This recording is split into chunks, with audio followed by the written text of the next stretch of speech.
ወድንግልና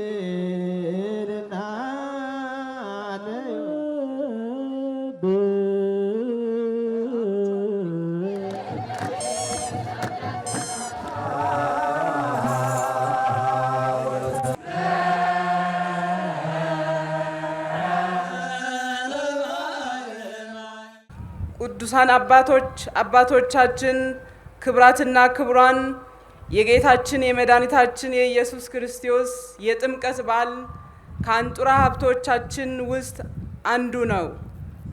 በመንፈሳዊ ንጽሕናቸው ሰው ከኃጢአት እንዲነጻ የሚያስታውስ፣ ሕዝብ በአንድነት በሰላምና በፍቅር እንዲኖር የሚያስተምር ትልቅ ሃይማኖታዊ የአደባባይ በዓል ነው። ዛሬ ላይ ክብረ በዓሉ ከአገር አልፎ የመላ ዓለም ሕዝቦች ሀብት በመሆኑ በአገር ውስጥም ሆነ በውጭ አገር የሚገኙ ወገኖች በፍቅርና በደስታ የሚያከብሩት ተናፋቂ በዓል ሆኖ ይገኛል። የኢትዮጵያ ኦርቶዶክስ ተዋሕዶ ቤተ ክርስቲያን ይህን ታላቅ ዓመታዊ ክብረ በዓልን ሁለንተናዊ እሴትን ጠብቆ እንዲቆይና ከዘመን ዘመን ተሻግሮ ለዚህ ትውልድ እንዲደርስ በማድረግ ረገድ ግንባር ቀደም ሚና ተጫውታለች።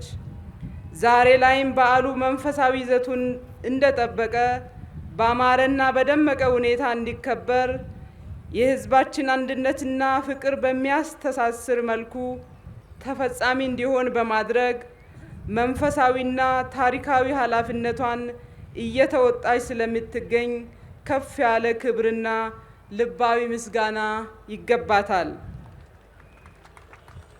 ብፁዓን አባቶቻችን፣ ክብራትና ክቡራን፣ የጥምቀት በዓልን ስናከብር ከመሰብሰብ በስተጀርባ ያሉ መሰረታዊ ቁም ነገሮችን መርምረን በመረዳት ለሕይወታችን መሪ፣ ለሀገራችን ለውጥና እድገት፣ ለአንድነታችንና ህብረታችን መሰረት ልናደርገው ይገባናል። ዛሬ በሁሉም ሀገራችን አካባቢዎች በዚህ መልክ ታቦታትን በክብር አጅበን በመቶ ሺዎች የሚቆጠሩ ሕዝብ በአንድ ቦታ ተሰባስበን አምላካችን በምስጋናና በእልልታ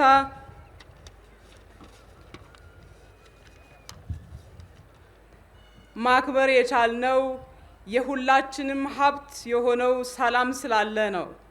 ሰላም የሁሉም ነገር መሰረት ነው። ጽድቅ የሚገኘው ከፍቅርና ከሰላም እንጂ ከጥላቻና ከጠብ ባለመሆኑ በዚህ ታላቅ በዓል ላይ የታደምን ምእመናን ሆነ በዓሉን በሚዲያ አማካኝነት የምትከታተሉ ወገኖቻችን በሙሉ ለሀገራችን ሕዝቦች ሰላምና ፍቅር ከምንም ጊዜ በላይ በጋራ ልንጸልይና ልንሰራ ይገባል። የኢትዮጵያ ሀገራችን በፈጣን የለውጥና እድገት ጎዳና ላይ ትገኛለች። ወደ መዳረሻዋ የሚያደርሳትን ትክክለኛ መንገድም መጓዝ ጀምራለች። ይህን ጉዞ ከዳር በማድረስ ኢትዮጵያ ሀገራችን በዓለም የምትከበርና የምትደመጥ አገር እንድትሆን መላ ኢትዮጵያውያን በአንድነት ቆመን በጋራ ልንሰራ ይገባናል። የጀመርነው የእድገትና የለውጥ ጉዞ በስኬት እንዲጠናቀቅ ሰላም፣ ፍቅርና አብሮነት በሕዝባችን መካከል እንዲጸና ኢትዮጵያ ሀገራችን ልትበለጽግና ከፍ ብላ እንድታይ ፈጣሪ አምላካችን ይርዳን።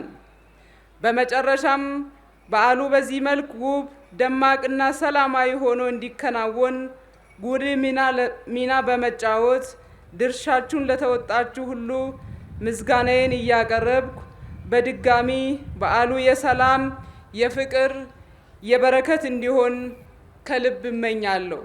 እግዚአብሔር አምላካችን አገራችን ኢትዮጵያን ይባርክ። እጅግ በጣም አድርጌ አመሰግናለሁ።